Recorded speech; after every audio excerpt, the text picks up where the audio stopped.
זאת חולדה שתפסתי אחרי 10 ימים שעשתה נזקים בבית, במבנה. הייתה בעליית גג, היא הייתה כאן, נכנסה מכאן, איפשהו כאן, באחד הפרצות האלה, ופשוט היא נכנסה לתוך הגג למעלה כאן של המבנה הזה. במשך 10 ימים היא עשתה המון נזקים, ניסתה להיכנס גם לתוך הבית. ניסיתי כל מיני דברים, הדבר היחיד שעזר זה המלכודת הזו, ויקטור קוראים לה.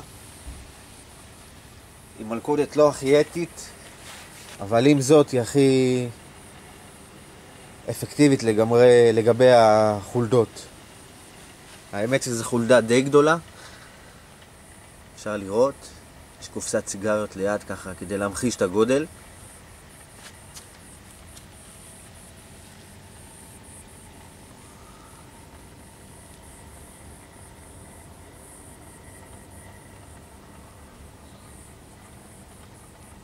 ואני מאוד שמח שתפסתי אותה סוף סוף. לא קל.